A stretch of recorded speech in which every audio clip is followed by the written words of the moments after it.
Olá, turma. Bom dia, boa tarde, boa noite. Aqui quem fala é o professor Leandro, responsável pela disciplina de Ciências da Escola Municipal Castro Alves I, do município de Imperatriz, Maranhão. Na aula passada a gente falou sobre zonas térmicas e a gente viu aí as faixas, que a gente considera faixas térmicas do globo, que é onde tem maior incidência solar e menor incidência solar, onde recebe pouca incidência solar, e que isso está relacionado então com as temperaturas, as zonas climáticas que a gente tem aí então nesse globo. Isso vai influenciar de forma direta na distribuição da vida pelo planeta, pelos biomas, pelos ecossistemas. Isso influencia também na formação dos biomas.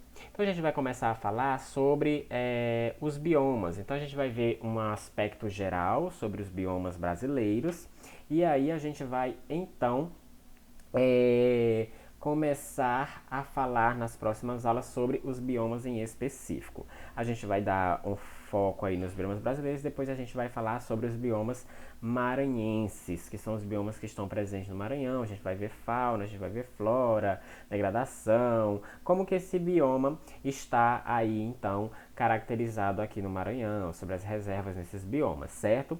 Então, de início a gente vai ver somente um apanhado geral sobre os biomas aí, que eles são formados então de acordo com essas, é, vamos dizer, essas zonas térmicas.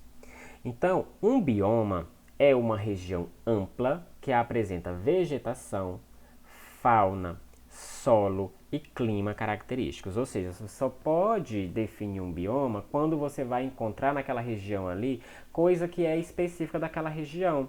E essas coisas são a vegetação, ou seja, a flora daquele local, elas são específicas daquele local, a fauna, o solo ele é diferente, ele é característico daquele local. O clima ele tem particularidade daquele local, porque todo o clima existente naquele local ali, ele vai proporcionar o quê? A adaptação dessa vegetação e dessa fauna. Essa fauna e essa flora, elas são adaptadas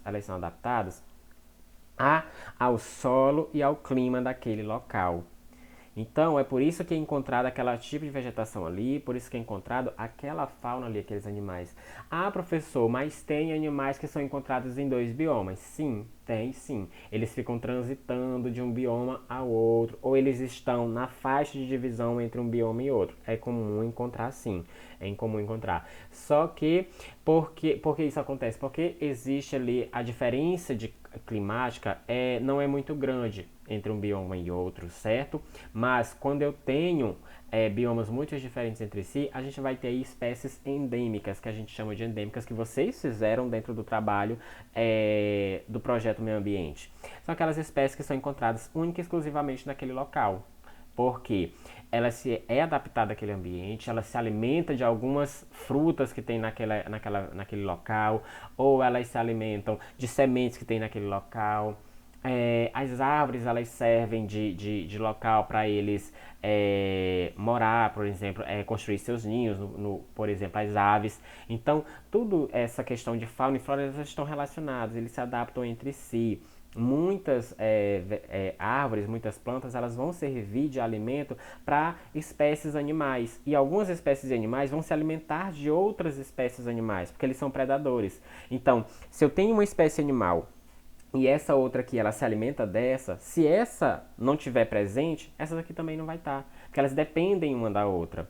Se eu tenho uma espécie de planta que produz frutos que essa espécie animal se alimenta, e, por exemplo, essa vegetação ela é retirada, essa planta ela é retirada, essa espécie vai sofrer com isso, porque ela precisa daquele alimento para sobreviver, entendeu? Então existe essa relação. É por isso que existe esse conjunto de vegetação, esse conjunto de fauna característico daquele local. E todas elas dependem do clima. Por exemplo, elas vão precisar de uma determinada quantidade de chuva para viver naquele local, elas vão precisar de uma faixa de temperatura, elas vão precisar de uma certa quantidade de umidade. Isso vai ser diferente entre os biomas. Então, devido a essas particularidades que existem entre os biomas, a gente vai ter aí os principais biomas brasileiros segundo o IBGE, que é a Amazônia, a Caatinga, o Cerrado, a Mata Atlântica, o Pantanal e Pampas. Lembrando que no Maranhão a gente vai ter muito pouco, muito pouco, muito pouco de caatinga.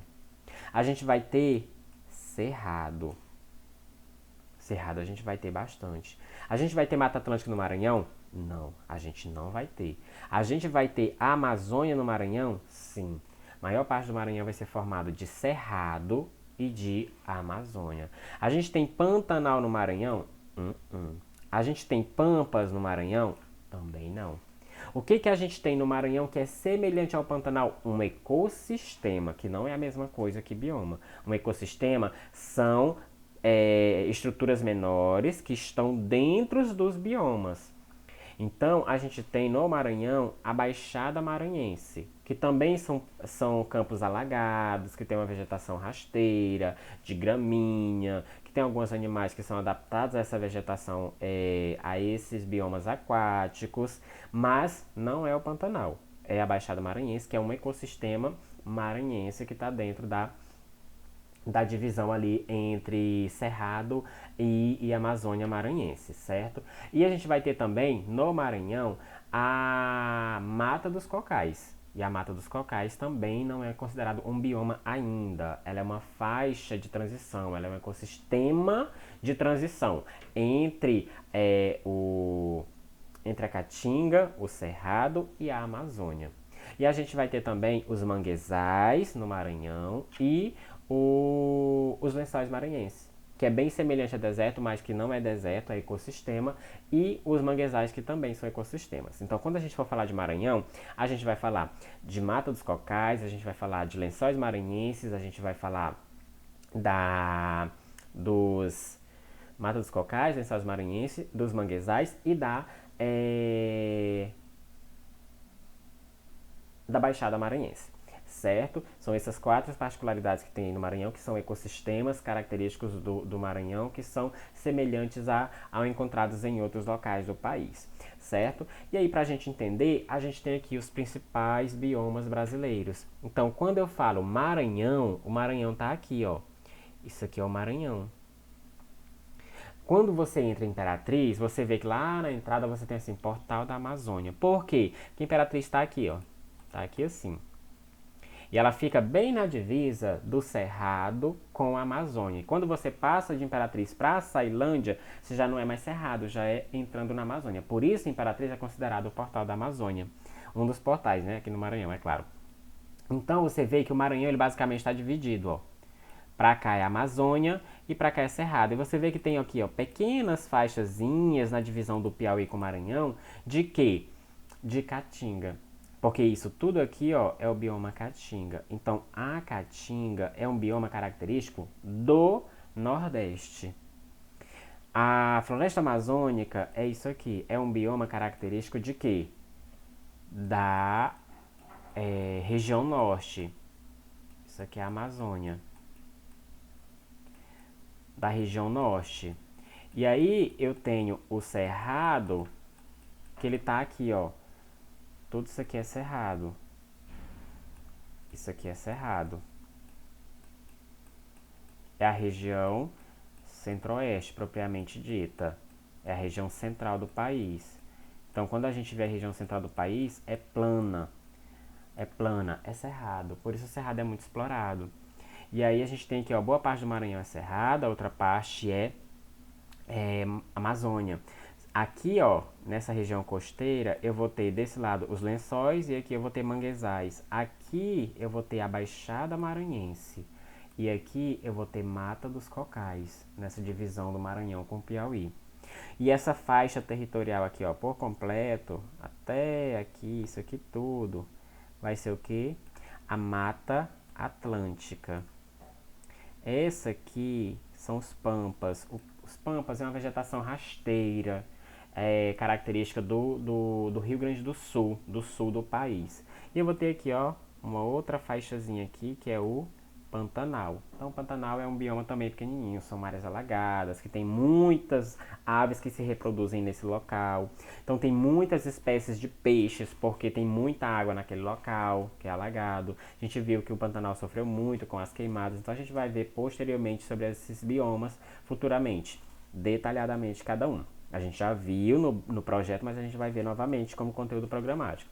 Então a gente tem aí os principais biomas. Amazônia, é um bioma que chove muito, a umidade é muito alta, também é muito quente, clima equatorial, então a vegetação é densa, bastante fechada, tem muitas árvores, árvores altas, árvores grandes, assim como também na Mata Atlântica. Mata Atlântica também é semelhante, só que a Mata Atlântica é um bioma costeiro, é um bioma da costa brasileira aqui, ó, da costa atlântica. Já a Caatinga não, a Caatinga é uma vegetação, um clima semiárido, um clima seco, baixa umidade, pouca chuva, certo? Então, chove pouco nesse local aqui, o período de chuvas é curto, então, a vegetação é bem rala, tem poucas árvores, uma distante da outra. Tem a vegetação e os animais, eles são adaptados a essa seca, ou seja, ele tem aí uma carapaça mais resistente, um tegumento, uma pele mais resistente à seca, à desidratação. E aqui o Cerrado também é um bioma aí que tem uma estação de chuva bem definida e tipo 6 meses de chuva, 6 meses de seca, sem chuva, que a gente considera verão e inverno, né? Pra gente, considerado verão e inverno. E lá mais pro sul aí a gente tem as estações mais diferentes, que é outono, inverno, primavera e verão. E aqui em B a gente tem uma outra situação. A gente tem o mesmo mapa, só que a gente vê aí uma área em vermelho. Se você observar aqui embaixo, ó, a área em vermelho é a área desmatada. Então, se você observar bem, onde que está maior desmatamento aí? Eu tenho a Mata Atlântica aqui, ó, praticamente destruída. O Cerrado aqui, ó, também praticamente destruído. O Cerrado Maranhense praticamente todo comprometido. E boa parte aí da Amazônia. Só que se a gente observar, a maior parte das áreas degradada, é aonde? É na Mata Atlântica e no Cerrado. E aí eu pergunto para vocês acham que essa área desmatada, ela tem influência humana? É por ações humanas? Quais são as ações humanas, então, que estão impactando nessas ações? Então, a retirada de madeira para comercialização, a retirada de madeira para plantio de agricultura, para pecuária. Então, todas essas ações são ações humanas que estão modificando esse ecossistema. Então, tem que se ter esse entendimento de como está a situação atual dos biomas para a gente tentar conservar ao máximo esses biomas, certo? Nas próximas aulas a gente vai falar melhor sobre esses biomas, a gente vai entender melhor o estado de degradação deles, o que fazer para tentar melhorar essa situação, certo? A gente finaliza a nossa aula por aqui. Tenham todos um bom descanso, estudem, qualquer dúvida perguntem o professor e até a nossa próxima aula.